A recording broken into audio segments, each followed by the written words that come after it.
वायनाड भूस्खलन में मृतकों का आंकड़ा 300 पार, 134 टुकड़ों में मिले नौसेना के जवान भी राहत कार्यों में तैनात। मलबे की ढेर में जिंदगी की तलाश, शिमला कुल्लू मंडी में रेस्क्यू जारी, अब तक 6 की मौत और 47 लापता। उत्तराखंड में भूस्खलन से सड़क मार्ग बाधित, भूस्खलन के कारण प्रदेश में 159 सड़कें बंद, मलबा और बोल्डर आने से 159 मार्गों का आवागमन ठप। अयोध्या गैंगरेप आरोपी सपा नेता के बेकरी पर चला बुलडोजर, पीड़ित बच्ची से मिलकर योगी के मंत्री फूट फूट कर रोए, देर रात 2 और सपा नेता पर एफआईआर। आईपीएस अधिकारी दलजीत सिंह चौधरी को बीएसएफ का अतिरिक्त प्रभार अभी संभाल रहे हैं एसएसबी के महानिदेशक का पद। ताजमहल में घुसकर 2 युवकों ने मकबरे पर चढ़ाया गंगाजल, ओम का चिपकाया स्टिकर, दावा ये तेजो महल है शिव मंदिर, हुई गिरफ्तारी। आप देख रहे हैं के न्यूज, खबरों का सारथी। नमस्कार, देश की बात में आपका स्वागत है। मैं हूं मनोज मानस और अब खबरें विस्तार से। अहम खबर दिल्ली से आ रही, जहां पार्षद बॉबी किन्नर पर एफआईआर दर्ज करने के आदेश दिए गए हैं। सुल्तानपुर माजरा वार्ड नंबर 43 से निगम पार्षद हैं बॉबी। जाति प्रमाण पत्र को लेकर शिकायत दर्ज कराई गई थी। कोर्ट ने एफआईआर दर्ज करने के आदेश से जारी कर दिए गए हैं। तो कोर्ट ने एफआईआर दर्ज करने के आदेश जारी किए हैं। दिल्ली से अहम खबर आपको दिखा रहे हैं, पार्षद बॉबी किन्नर पर एफआईआर दर्ज करने के आदेश कोर्ट के द्वारा दिए गए हैं। दिल्ली से अहम खबर आपको दिखा रहे हैं, सुल्तानपुर माजरा वार्ड नंबर 43 से निगम पार्षद हैं बॉबी किन्नर। अगली खबर की बात करते हैं। आम आदमी पार्टी से 4 विधायकों को प्रशासन से बात करने के बाद आशा किरण होम में भेज दिया गया है। जैसा कि कल राष्ट्रीय महिला आयोग के अध्यक्ष ने आरोप लगाया था कि अंदर महिलाओं से बात की तो ज़्यादातर महिलाओं ने गर्मी होने की बात कही थी। इसके बाद आज आशा किरण होम करने में आपको बता दें, आशा किरण होम में नए पंखे लगाए जा रहे हैं।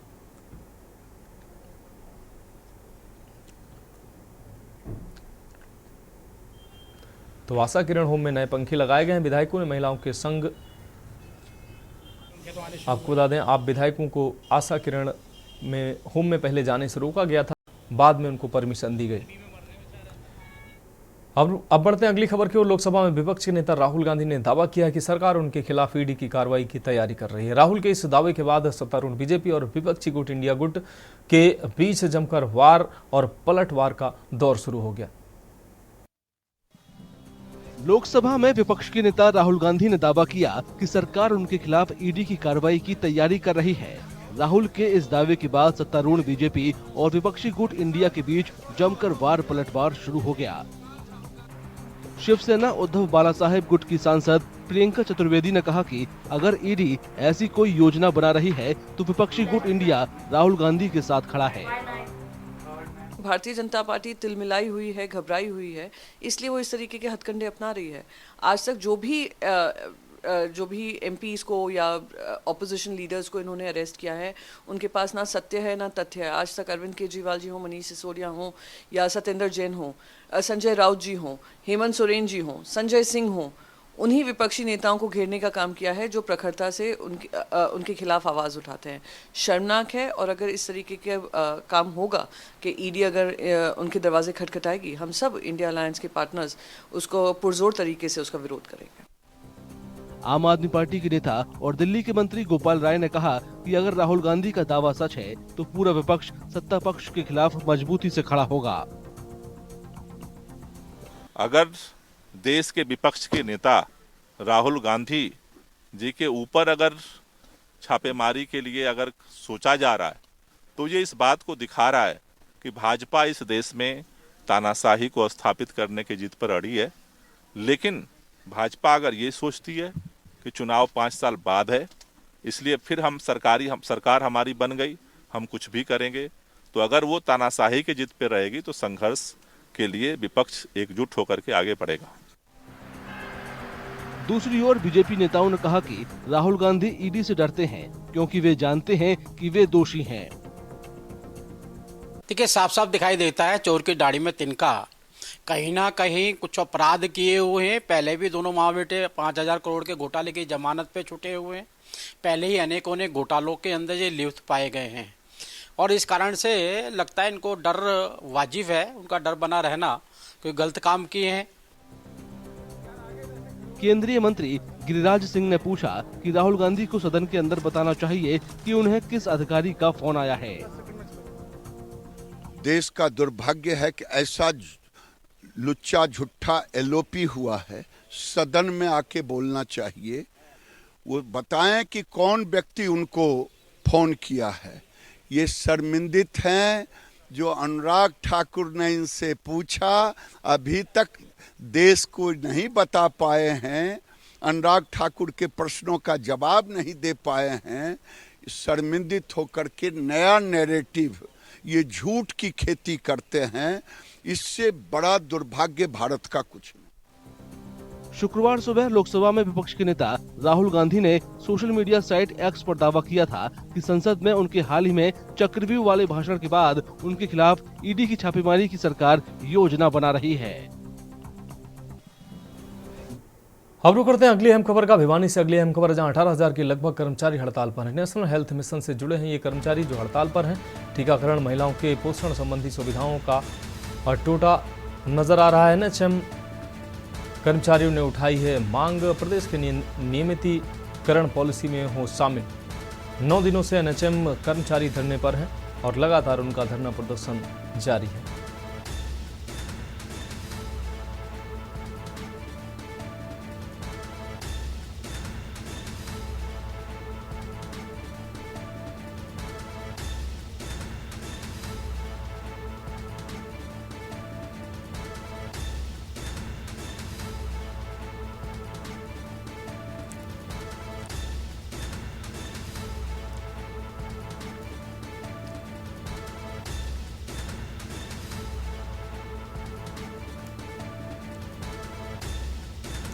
नेशनल हेल्थ मिशन से जुड़े कर्मचारी हड़ताल पर हैं। टीकाकरण, महिलाओं के पोषण संबंधी सुविधाओं का टोटा नजर आ रहा है। अधिक कर्मचारियों का आपका धन्यवाद करता हूं और मैं आपको ये बताना चाहता हूं कि हमारा धरना पिछले 9 दिन से लगातार जारी है।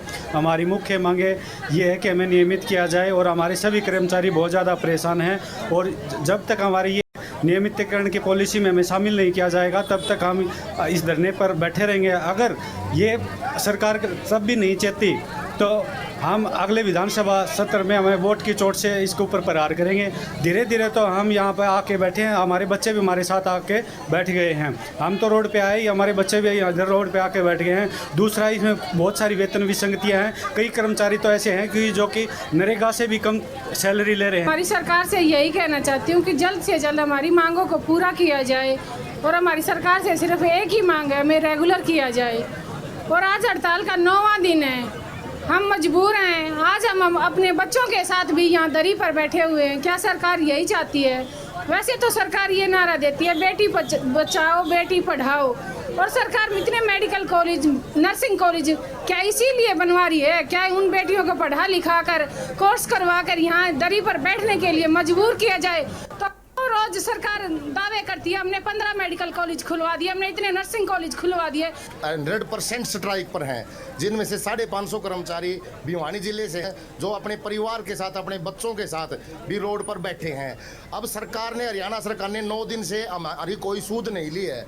वो उन्होंने हमें अपने बच्चों समेत रोड पर तो बैठा दिया। अगर सरकार ये चाहती है, जो हम 20-20 साल से, 15-15 साल से उनकी सेवाएं कर रहे हैं, उनके स्वास्थ्य विभाग में सेवा दे रहे हैं, अब हम इस काबिल भी नहीं रहे हैं कि हम कहीं किसी और नौकरी कर सकें या मजदूरी कर सकें। अब रुक करेंगे अगली खबर का। हरियाणा के पूर्व गृह मंत्री अनिल विज ने पेरिस ओलंपिक में कांस्य पदक विजेता सरबजोत के घर पर जाकर उनका सम्मान किया और पंजाबी में बोली पाकर डांस भी किया। उन्होंने सरबजोत के पिता के कहने पर अंबाला में और भी अच्छी इंफ्रास्ट्रक्चर बनाने की कोशिश करने की बात कही। वहीं उन्होंने नेता प्रतिपक्ष राहुल गांधी के बयान पर भी तीखी प्रतिक्रिया दी, जिसमें उन्होंने कहा कि मेरे घर ईडी की रेड पड़ने की संभावना जताई गई है। वहीं उन्होंने कांग्रेस के हरियाणा में 11 साल बाद संगठन बनाने पर भी तंज कसा है। इसके साथ ही उन्होंने कांग्रेस के नेता सुरजेवाला के बयान पर भी तीखी प्रतिक्रिया दी है, जिसमें उन्होंने कहा था कि अगर राहुल गांधी की जाति पूछनी है तो खेतों में खेती करते हुए उस किसान से पूछो, इस मोची से पूछो जिसके साथ बैठकर उन्होंने जूते सिले हैं।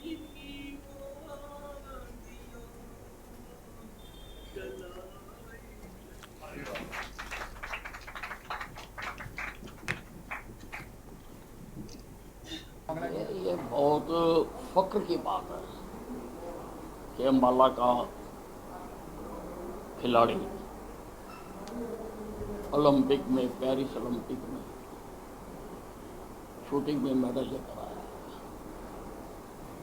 ये अम्बाले का, हरियाणा का, देश का मान तो है ही, परंतु अम्बाला में ये जो उपलब्धि आई है, अम्बाला का हर नागरिक, बच्चा बच्चा झूम रहा है, गा रहा है, नाच रहा है। मनु बिल्कुल मनु भाकर ने बहुत अच्छा प्रदर्शन किया है। 2 मेडल वो पहले ले चुकी है और पूरी संभावना बनी हुई है कि तीसरा मेडल भी वो जीत के देश की झोली में डालेगी। अगली खबर फरीदाबाद से है, जहां हमारा पशुओं का आतंक लगातार जारी है। जहां भारत कॉलोनी में एक युवक पर सांड ने हमला कर दिया और उसे मौत के घाट उतार दिया। आपको बता दें कि रवि अपने काम से घर जा रहा था, तभी रास्ते में अचानक उससे सांड ने रवि पर हमला कर दिया, जिसके बाद परिजनों को सूचना मिलने पर परिजनों ने फरीदाबाद के सर्वोदय अस्पताल में रवि को एडमिट कराया, लेकिन तब तक रवि की मौत हो चुकी थी। डॉक्टरों ने रवि को मृत घोषित कर दिया। फिलहाल परिवार बादशाह खान सिविल अस्पताल में रवि के पोस्टमार्टम का इंतजार कर रहा है।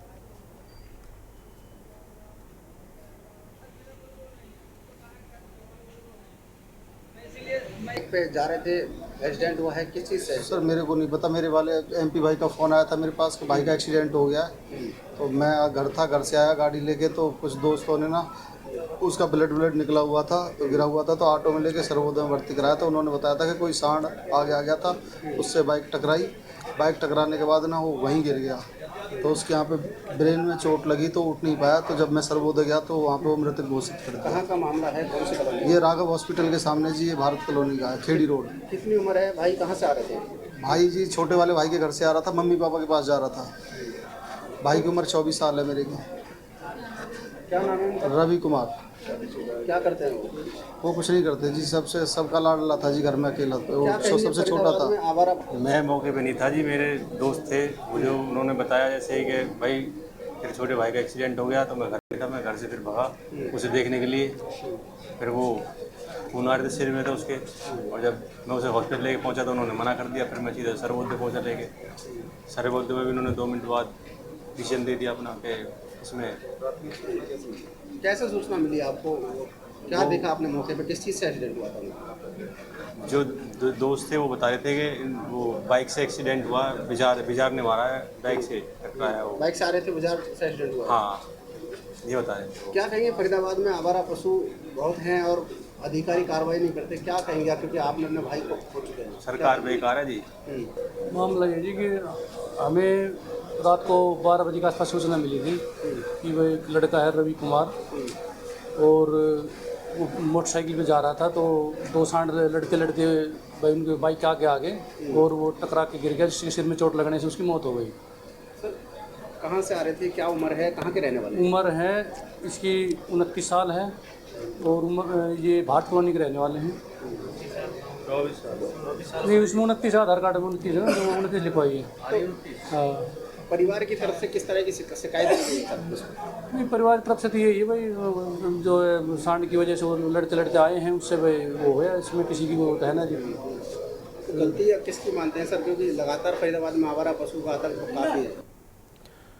अगली खबर की बात करते हैं रोहतक से। अगली खबर है, जहां हरियाणा प्रदेश व्यापार मंडल के प्रांतीय अध्यक्ष व व्यापारी सम्मेलन के मुख्य संयोजक बजरंग गर्ग ने व्यापारियों की समस्याएं सुनने के उपरांत निजी होटल में पत्रकार वार्ता की, जिसमें सरकार की गलत नीतियों से प्रदेश की मंडियां बर्बादी की कगार पर है। उन्होंने कहा, भाजपा सरकार में हरियाणा में व्यापार व उद्योग पूरी तरह से पिछड़ता जा रहा है। सरकार ने जनता पर नए टैक्स लगाकर टैक्सों में बढ़ोतरी करके जनता की जेबों पर डाका डाला है। सरकार ने नोटबंदी करके पहले देश की जनता को लाइनों में लगा दिया और फिर देश की आम जनता पर आम उपयोग में आने वाली वस्तुओं, जिस पर 5% वेट कर था, उससे जीएसटी के तहत 28% जीएसटी लगाकर जनता पर आर्थिक बोझ डालने का काम किया।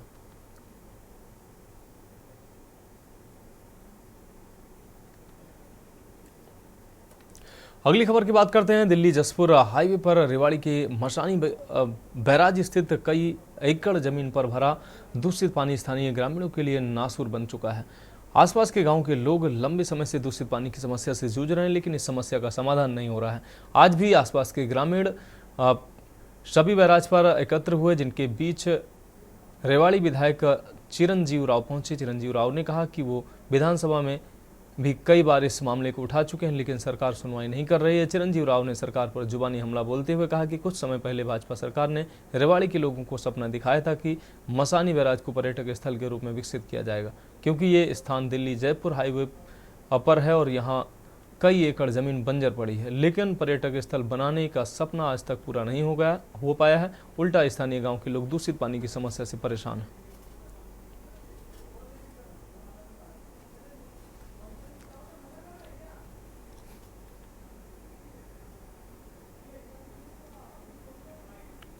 समय हो गया प्रशासन के सामने। जब बीजेपी अभी इलेक्शन थे उस टाइम भी हमने आवाज़ उठाई थी कि हमारे जो 10-20 गांव है यहाँ के, आने वाली पीढ़ी हमें कोसेगी कि हमारे जो बड़े थे उन्होंने कुछ नहीं किया, हमें इस गंदे पानी में लाके डाल दिया।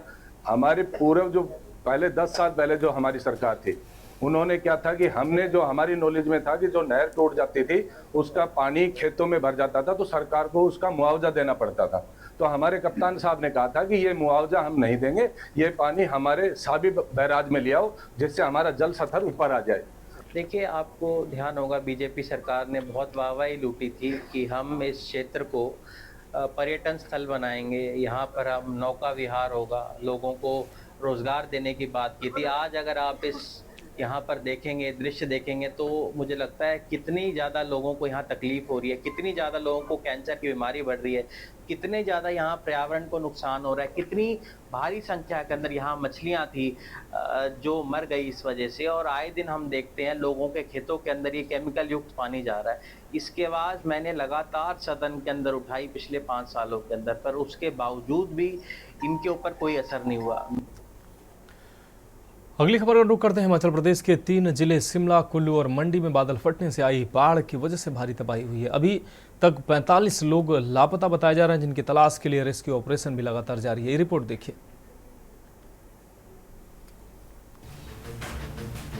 हिमाचल प्रदेश के 3 जिले शिमला, कुल्लू और मंडी में बादल फटने से आई बाढ़ की वजह से भारी तबाही हुई है।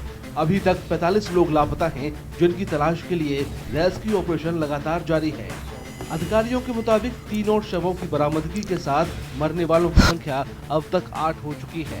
सबसे ज्यादा तबाही कुल्लू जिले के निरमंड, सेंच और मलाड़ा, शिमला जिले के रामपुर और मंडी के पधर इलाके में हुई है। यहाँ अचानक आई बाढ़ में कई घर और रास्ते बह गए। मुख्यमंत्री सुखविंदर सिंह सुक्खू ने शिक्षा मंत्री रोहित ठाकुर के साथ शिमला और कुल्लू जिलों की सीमा पर समेज इलाके का दौरा किया और वहाँ पर पीड़ितों से बातचीत की। सीएम ने प्रभावित लोगों के लिए राहत पैकेज की भी घोषणा की है। अभी तो हमें कुछ उम्मीद जो बचेगी, किसी जान को बचाया जा सके, उस दृष्टि से हमारी सरकार कार्य कर रही है। अभी फौरी राहत के तौर पर गांव में रहने वाले जो भी परिवार बेघर हो गए हैं, 5,000 रुपया महीने का किराया आने वाले समय अगले 3 महीने तक सरकार देगी। 3 महीने तक उनका रहना, खाना, पीना सब सरकार के द्वारा दिया जाएगा। 50,000 रुपया इमीडिएटली कपड़ों के लिए दिया जाएगा। जब तक कि आपदा राहत पैकेज की घोषणा नहीं होती है, तब तक अब ये 24 घंटे के भीतर उनको उपलब्ध करवा दिया जाएगा। कुल्लू जिले के मणिकरण इलाके में मलाड़ा सेकेंड पावर प्रोजेक्ट की साइट पर फंसे अब तक 33 लोगों को बचाया गया है। इनमें 29 लोगों को गुरुवार रात को और 4 लोगों को शुक्रवार सुबह बचाया गया। एनडीआरएफ के अधिकारियों के मुताबिक बारिश की वजह से टनल की दीवार और रास्ता टूट गया था और बैराज में पानी घुस गया था। हालांकि एनडीआरएफ और होमगार्ड की टीमें लोगों को बचाने में कामयाब रही। विद द हेल्प ऑफ जो हमारे पास रोप थ्रो गन है, उससे जो है हमने थ्रो किया, उनके पास जो है अप्रोच बनाई। देन हमारे जो रेस्क्यूअर है उनको हमने पार भेजा। उस पार भेज के जो है सेफली उनको हार्नेस और कैरामिनर्स पुल्ली का इस्तेमाल करते हुए सेफली जो है विले देते जो है हमने चारों को सेफली जो है रेस्क्यू करके जो है पुलिस और होमगार्ड के हैंड ओवर किया है। पिछले कल तो 29 लोगों को निकाला गया है। आज जो 4 लोग जो क्रिटिकल कंडीशन में थे, टनल के अंदर थे, वो जो फंसे हुए थे, वो ऐसी सिचुएशन पर थी, बीच में दरिया थी और वो उनको जाने आने के लिए कोई भी रास्ता नहीं था। तो उनको निकालने के लिए आज हिमाचल होमगार्ड की टीम और उसके बाद एनडीआरएफ की टीम स्पेशल पिछले कल से यहाँ पर डिप्लॉयड थी और उसके बाद अभिमास की भी टीम आई थी यहाँ, और लोकल जितनी भी रेस्क्यू टीमें हैं सब ने मिलकर जो है इस जो हमारा रेस्क्यू ऑपरेशन है इसको अमली जामा पहुंचाया। रेस्क्यू किए गए लोगों ने बचाव दल और प्रशासन को धन्यवाद दिया है। 31 तारीख की शाम को फंसे हुए हैं और देर रात 3 बजे से फंसे हैं, और मैं बहुत बहुत धन्यवाद करूंगा एनडीआरएफ टीम का और पूरे प्रशासन का। हम अच्छे से सही सलामत है। कोई नहीं, एक दिन ही फंसे थे हम, दूसरे दिन हमें रेस्क्यू कर लिया गया। नहीं, कोई परेशानी नहीं थी हमें, सब मैनेजमेंट हमारे साथ थी, एडमिनिस्ट्रेशन हमारे साथ था।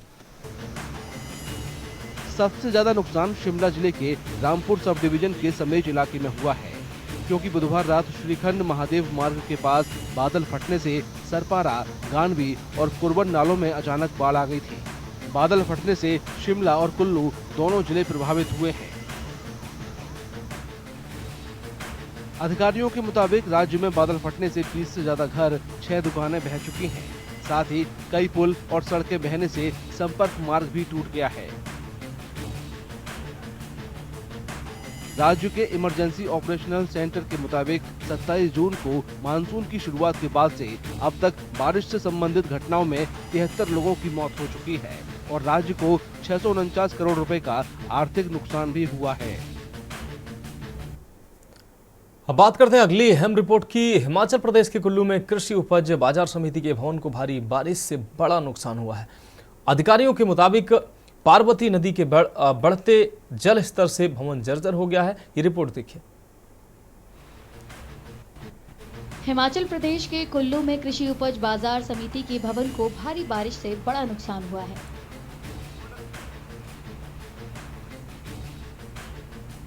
अधिकारियों के मुताबिक पार्वती नदी के बढ़ते पानी से भवन जर्जर हो गया है। परसों शाम को जो है यहाँ पर बादल फटा और कुछ एक डैम का हिस्सा लीकेज कर गया। उस कारण जो है बहुत ज्यादा पानी जो है जल स्तर इस खड्ड में आया, जिससे जो हमारा जो लगभग 7 करोड़ का नुकसान जो हमारी एपीएमसी मंडी का जो यहाँ पर शाट मंडी है यहाँ पर हुआ है। यहाँ एक बहुत बड़ी बिल्डिंग थी हमारी जो 3 करोड़ 3.25 करोड़ से बनी थी। साथ में एक ट्रांसफार्मर था, वो भी चले गया, और जो बिल्डिंग यहाँ बची है ये भी जो है खतरे से खाली नहीं है। लोगों का कहना है कि पिछले साल चेतावनी के बावजूद प्रशासन इमारत की सुरक्षा के लिए जरूरी कदम उठाने में नाकाम रहा। लास्ट ईयर जो बाढ़ आई थी उसमें इस बिल्डिंग की नींव तक पानी पहुंच चुका था, तो उसको देखते हुए हमने शासन प्रशासन से सबसे मांग की कि भाई इसकी प्रोटेक्शन बार जो उसको लगाएं ताकि ये बिल्डिंग जो वो सेफ हो सके, लेकिन किसी ने नहीं सुना। वो पहाड़ी राज्य में हुई बारिश से संपत्ति को काफी नुकसान हुआ है। साथ ही कई सड़कें धंस गई और पुल भी बह गए हैं।